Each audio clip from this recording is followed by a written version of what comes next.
Hello everyone, my name is Atakan Akar. I'm a second year computer engineering student in Physics 101, Section 11 at Bilkent University. Today I will present my project which focuses on determining the spring constant using the conservation of energy principles and Hooke's law.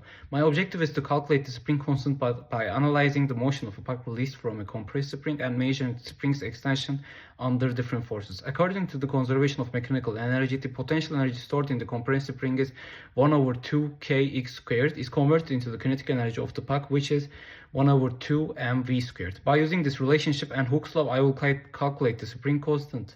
Since the spring constant is unknown beforehand and the Hooke's law is less affected by the experimental errors, it will provide a baseline for determining the spring constant. Finally, I will analyze the errors to evaluate the accuracy of the experiment and identify possible sources of deviation. Now let's start the experiment. I use the spring, a ruler, and a dynamometer in this setup. The spring is fixed, the ruler measures the extension, and dynamometer applies and measures the force. According to the Hooke's law, F is equal to K multiplied with X. The force is directly proportional to spring extension. Using these tools, I will determine the spring constant by analyzing the relationship. The equipments that I use here are a spring, a puck, a ruler, an air table, and a spark timer. I compress the spring to store potential energy, place the puck in front of it, and release it to observe its motion. The ruler is used to measure the puck's displacement, and the air table minimizes the friction for accurate results. By analyzing the energy transformation from the spring's potential energy to puck's kinetic energy, I will determine the spring constant using energy conservation principles. The spark timer marks dots on the paper at regular intervals, which allows me to calculate the puck's velocity based on the distance between these marks and timer's frequency.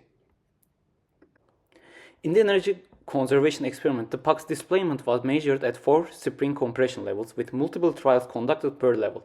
The puck's velocity was calculated using spark timer data, and the spring constant was determined using the formula 1/2 times k times x squared equals 1/2 times m times v squared, averaged across all levels. In Hooke's law, experiment force was applied to the average spring using a dynamometer, and the resulting extension was measured for 4 force levels. The spring constant was calculated using F equals K times X, and the average provided a baseline spring constant for compression. This first plot shows the relationship between the spring compression levels and puck velocity, while the second plot illustrates the force extension data. The percentage error between the calculated and the baseline spring constant was approximately 9%, attributed to the friction, air resistance, and displacement measurement inaccuracies in the energy conservation experiment, as well as potential errors in force application and minor spring deformation in the Hooke's law experiment. Despite taking the baseline as more reliable due to fewer external influences, there can still be errors caused by subtle factors such as misalignments or spring imperfections. Thank you for listening.